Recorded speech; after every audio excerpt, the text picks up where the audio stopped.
An effective method of rehabilitation has resulted in remarkable improvements to the behavior and tendencies of inmates, which is benefiting the prison population of over 1,600 at the Tower Street Adult Correctional Facility.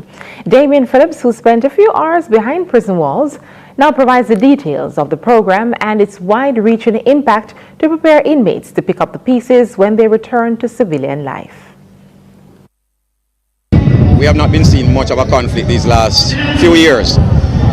When we do have it dealt with quickly, but we have not have any violence of such to speak about, really. That's the information they may have on record, but in this prison environment, the potential for violence is always present amongst inmates who will have differences from time to time.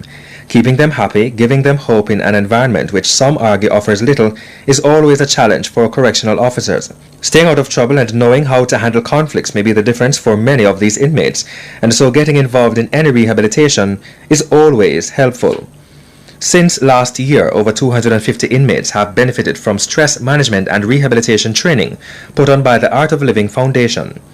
That foundation is a 30-year-old non-government, non-religious organization which has 15,000 teachers worldwide in 153 countries. This is inside the prison's cathedral, and on a daily basis, inmates gather here between the hours of 12:30 to 3 p.m.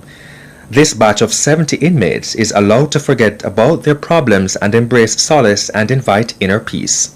I came out because I want to learn to control my behavior and to learn and to teach other people about this program same way, sir. Because the place is hostile, no, sir? Yes, sir. It's very hostile, sir. So you will see benefit other inmates in here, this program? Yes, sir. Oh.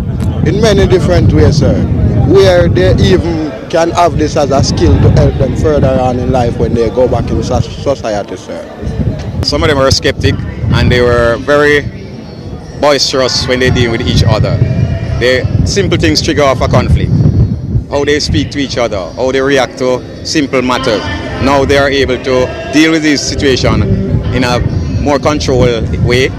When I go back to society, go back to my church, I want to implement this in my church, in my community, in my parish, and try to get a lot of persons and stream to take up this opportunity. According to one particular inmate, his involvement and successful training in the program has allowed him to save 3 lives.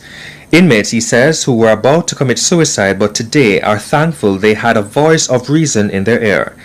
They all received certificates at the end of the program which will help them in preparation for re-entry into society. But for those who will never leave the confines of prison, they want more opportunities to engage in rehabilitation programs like these.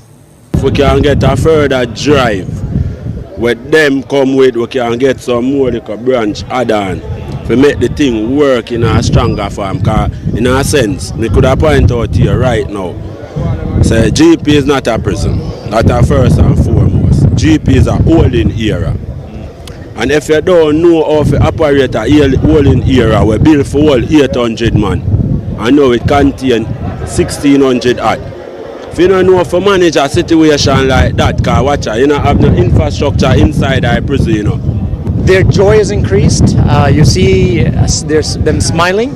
They walk into the course and, you know, it's a tough environment. They're not necessarily smiling. By the time they walk out, they keep asking, why isn't there another course tomorrow? When are you coming back, sir? When are you coming back, miss? We want to do more of it. The amount of joy, the amount of peace has substantially increased. For us, it's the most gratifying thing that we've ever done in our lives. There's nothing that compares to it. And I had my fears of being a woman, a small woman at that, walking into a maximum security prison in Jamaica, which is arguably the most difficult situation. But you know, I'm such a believer now that everybody is just a product of their environment, and people reflect back to you what you give them. We walked in giving them respect and trust and love. They gave us back exactly that.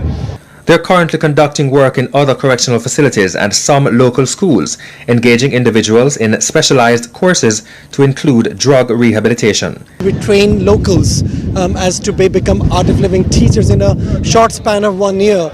Art of Living have grown significantly in Jamaica already. So hopefully in the next 6-8 months we'll have local teachers of Art of Living Foundation who would continue to do this work. Damien Phillips, CVM News.